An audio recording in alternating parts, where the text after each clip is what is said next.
చోటేబాయి కోటేసినా నరేంద్ర మోడీకి ఓటేసినా ఒకటే. ఈడ చోటేబాయి కోటేసినా పెద్దన్న పెట్టమంటాడు, పెడతా అంటాడు. బీజేపీ కోటేసినా గ్యారంటీ పెడతారు. మరి మీటర్లు పెట్టించుకోవడానికి బీజేపీ కోటేయన్నా?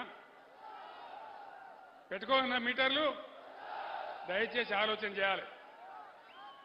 7 మండలాలు మన ఈ గుంజి ఆంధ్రప్రదేశ్కి ఇచ్చిండు నరేంద్ర మోడీ.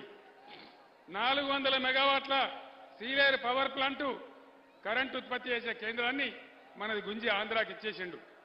మరి ఇటువంటి నరేంద్ర మోడీకి ఎందుకు మనం ఓటేయాలి? తెలంగాణ ఉద్యమం మనం చేస్తుంటే ఆంధ్ర వాళ్ళు మన నీళ్లు ఎత్తుకొని పోతా ఉంటే ఇక్కడి నుంచి కాలువ పెట్టి వాళ్ళ ఆనాడు రఘువీరారెడ్డి పాదయాత్ర చేయడానికి వస్తే ఇదే డీకేఆర్ను పోయి మంగళారతులు ఇచ్చి, అయ్యా నువ్వు మంచిగా తీసుకుపోతున్నావు మా తెలంగాణ నీళ్లు తీసుకుపోని మంగళారతి పెట్టింది. ఈమెకే మనం ఓటేయన్నా? దయచేసి ఆలోచన చేయాలి.